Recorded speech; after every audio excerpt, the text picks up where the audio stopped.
Okay, for this demonstration, I wanted to go over doing art on glass type objects and ceramics. If you've seen my website, you've seen I've introduced a line of, say, mugs that have do-it-yourself art on it, where it gives you a little guidance and you can expand on it. It's similar to this plate. I picked this up at the store the other day. Thought it was a perfect item for demonstration. So here we go. Now, in order to paint on objects like this, you need a specific type of paint. You need paint that's designed for this type of surface. Watercolor, things like that won't work unless you're just going to use it for a decoration and never use the item. But if you're planning on actually putting food or objects on this and you don't want the paint to be rubbed off, this is the way to go. Now, I recommend the markers over the brush-on paint for items like this. Because there are fine lines, doing a brush might be difficult unless you have some very small brushes. I do have some small brushes that work. However, I don't want to destroy them by using the wrong paint on them, because I don't want to have to go buy new brushes. But anyway, I'm going to show you a demonstration using the markers. Now, most of these paint markers will tell you to shake them up very well at first. They have a little rattle-like thing in there that helps mix the paint. And then, if you're just starting to use the paint, you'll notice the tip here is white. That's because there's no paint in it. And what you need to do is press it and get the paint flowing. Now, I shook these up pretty good earlier, so they should be ready to go. There we go. This is what happens. And you'll need to do that with each of your markers. Now, if you're using this type of paint, you may have to shake it up. It'll tell you whether to do so or not. Some paints, if you shake them up, they get too bubbly. And I will also show you on a curved surface some work here. Okay, this is green, so I got to plan where I want green. So naturally, I may want them on leaves.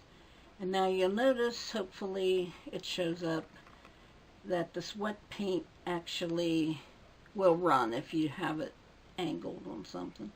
So just carefully color where you want to.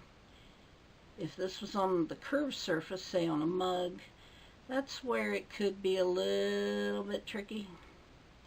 But for now, we're just going to deal with this. The good thing about painting on glass, if you make a little oopsie like I did there, it will wipe right off until it dries. Some of these paints ask you to bake them to make them more permanent, and that's a great idea. However, some of these ceramic objects, the pattern that's on there, like the ones on my website, have been done with sublimation. I hope I'm saying that correctly. And that will not tolerate oven baking for that long a time to set the paint. Once these paints are dry, they're pretty good, but till then they don't stay permanent. I'm going to stop there for a second and introduce another color. This one.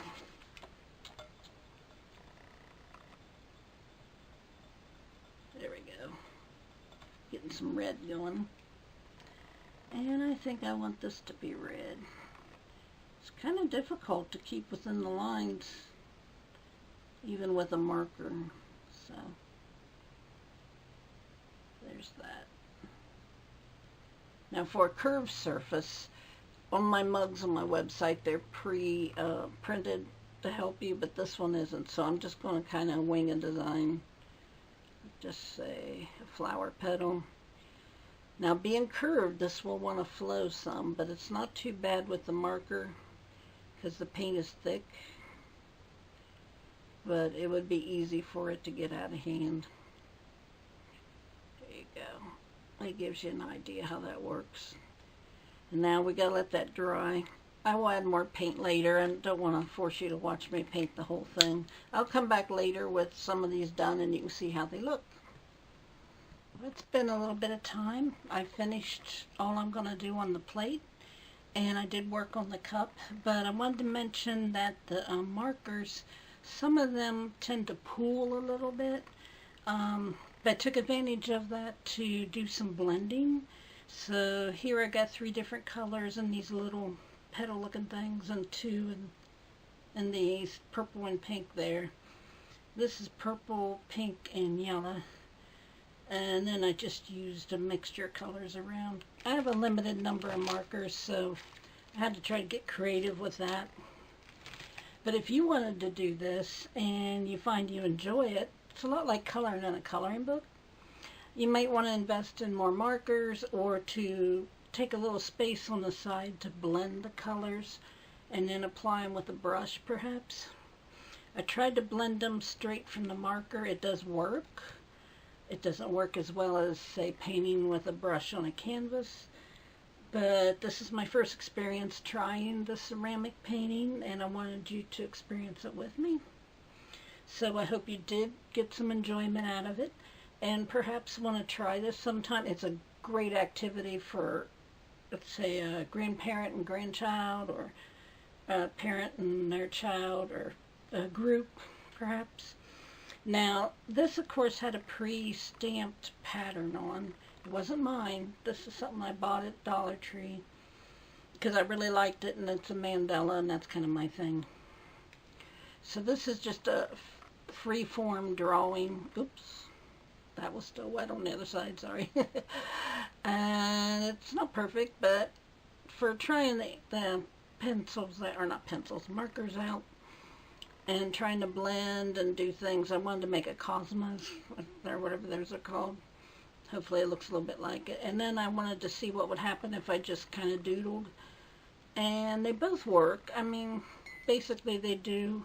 If I wanted to do this for like a serious gift, I would recommend using either a stencil or I would draw it on paper so my proportions and all that are a little better. But this was just to kind of demonstrate what the process was. Perfection really wasn't my idea. It was more to get the point across on how these function. So I will look up the brand for this. I can't remember right off what these are and put them in the comments for the video. This came from Dollar Tree. I think this did too, but I'm not certain about that. I think you can get it at any box store. And of course scrap paper to pouch your markers on, whatever. And you can use the brush on kind.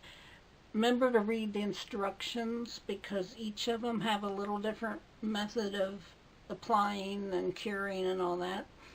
Make sure that you have plenty of ventilation because these are paints and I didn't notice an odor, but there could be fumes and I don't want anyone to get sick. So in interest of keeping this video relatively short, I will sign off now. I would hope that you give these a try and let me know what you think of them. And you have a great day. Bye.